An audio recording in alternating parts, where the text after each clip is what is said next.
Salut à tous, c'est Kovac, le débrief de ce match entre l'AS Monaco et Marseille.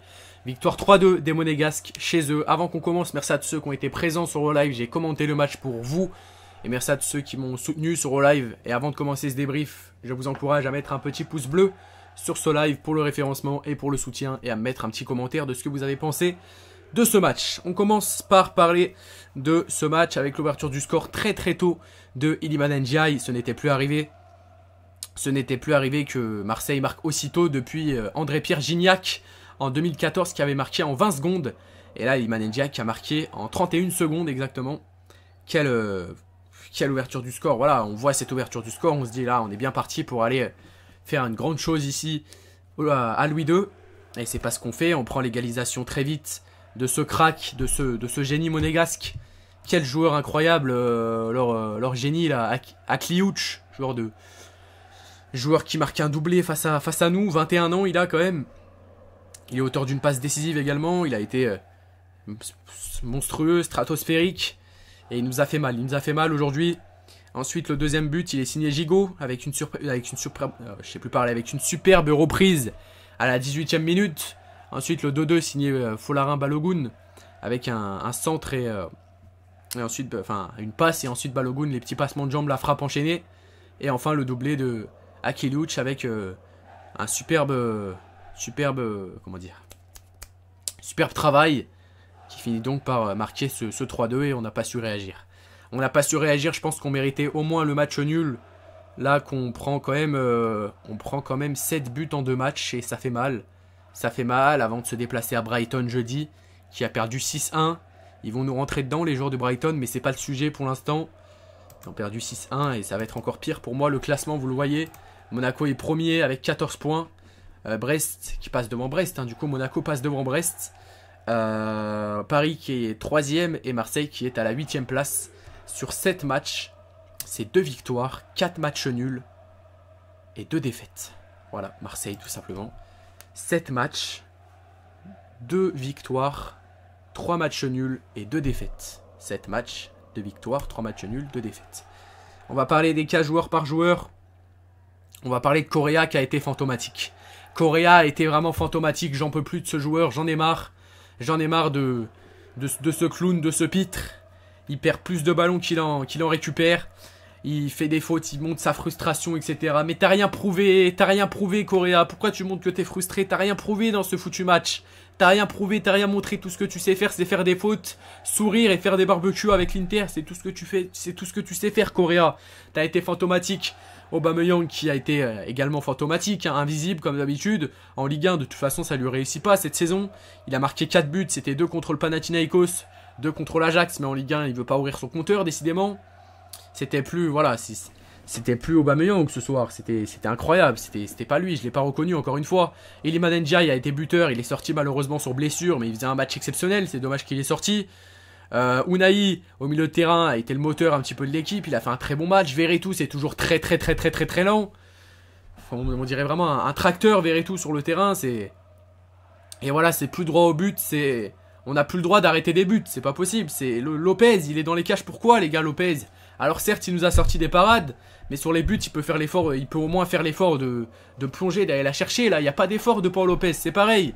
Gigot qui marque un but, défensivement c'était plutôt pas mal aussi. Il y a eu quelques pépins quand même, il faut se le dire. Veretout a été très lent. On a eu l'entrée de Vitinha sans plus malheureusement. Aminarit ça a été compliqué aussi. Voilà, on n'a pas vu beaucoup de choses d'Aminarit. Ismail Assar c'est pareil. Où est-ce qu'on va maintenant avec cette équipe? C'est compliqué de se décider là. C'est vraiment compliqué. On est qu'à la 7ème journée, je suis déjà inquiet. Et Marseille c'est 0 victoire sur les 5 derniers matchs. Toutes compétitions confondues, c'est 3 matchs nuls, 2 perdus. Donc où est-ce qu'on va avec cette équipe tout simplement? C'est la question de ce débrief, où est-ce qu'on va? Murillo qui a été complètement déboussolé, j'ai l'impression qu'il jouait avec une boussole aussi, Murillo également. Pareil pour Klose, il y a eu certains centres où c'était bien joué, mais certains centres où c'était dégueulasse également. Il y avait plus de centres dégueulasses. Voilà, j'ai parlé joueur par joueur, maintenant que dire de la première de Gattuso? Des changements un petit peu tardifs. Des changements qui pouvaient être faits un petit peu plus tôt dans le match. Il nous rentre par exemple Ismail Assar à la 75e, pourquoi pas le rentrer avant? Quand tu vois que Correa a fait un match terrible, c'est terrible le match de Correa. Alors certes, il a sorti Ndiaye pour rentrer Ismaïla Sarr, ok.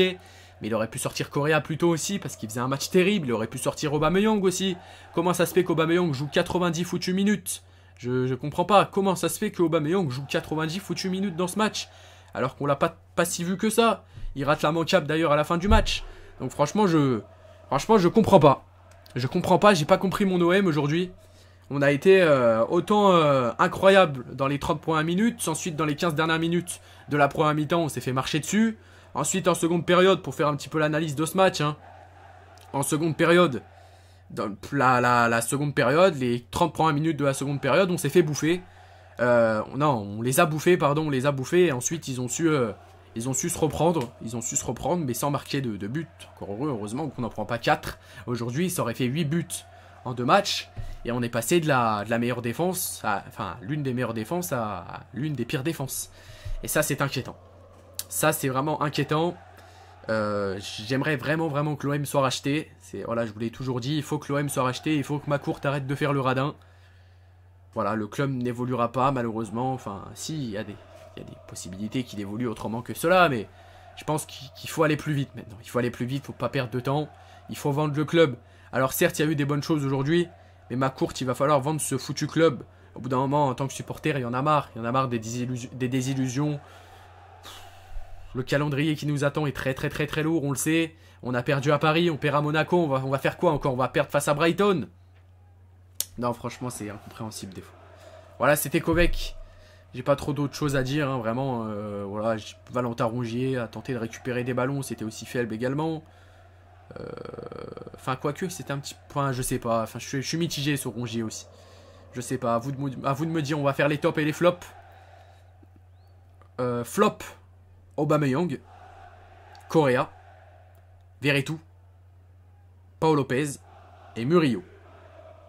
Top, Unai, Iliman Ndiaye, même s'il est sorti, il a marqué, il a été incroyable. Et c'est tout en vrai. Hein. Iliman Ndiaye, Unai, il y a eu qui d'autre en top? C'est tout en vrai pour moi. Je mettrai que 2 tops. Iliman Ndiaye, Unai.